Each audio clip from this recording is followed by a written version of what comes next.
एक राजा अपनी रानी के साथ महल में रहते थे। दोनों आपस में बहुत प्रेम करते थे। राजा का नाम था मयंक और रानी का नाम था गार्गी। अचानक राजा मयंक को न जाने क्या हुआ, उनका रानी गार्गी से मन भर गया। हुआ यह कि एक दिन उनके दरबार में एक ज्योतिषी आए। ज्योतिषी ने बताया कि रानी गार्गी के ग्रह राजा के ग्रहों से भी ज्यादा अच्छे हैं।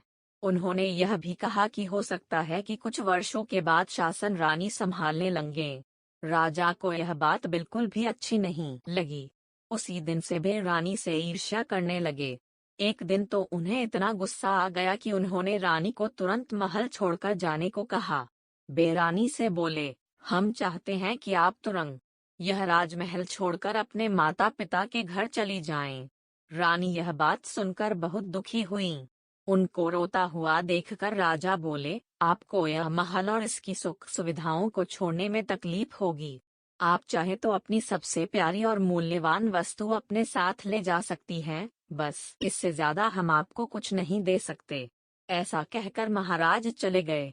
रात को महाराज रानी से कुछ भी बोले बिना अपने कक्ष में जाकर सो गए। सुबह जब उनकी नींद खुली तो वे समझ नहीं पाए कि वे कहाँ हैं। चारों ओर देखने पर उन्हें बस इतना ही समझ में आया कि यह उनका महल नहीं था। उनको बहुत आश्चर्य हुआ। तभी रानी वहां आई।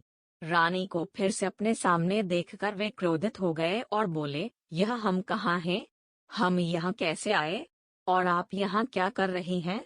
रानी ने मुस्कुराकर उत्तर दिया, महाराज, यह मेरे माता पिता का घर है। आपके आदेश के अनुसार ही मैं यहाँ आई हूँ। आप ही ने कहा था न महाराज कि अपनी सबसे प्यारी और मूल्यवान वस्तु को मैं अपने साथ यहाँ ला सकती हूँ।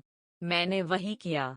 मेरी सबसे प्यारी और मूल्यवान वस्तु आप ही तो हैं।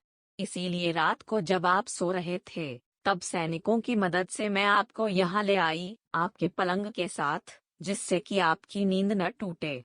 राजा ने जब यह बात सुनी तो भावुक हो उठे। उन्हें अपनी गलती का एहसास हुआ। उन्होंने रानी से माफी मांगी।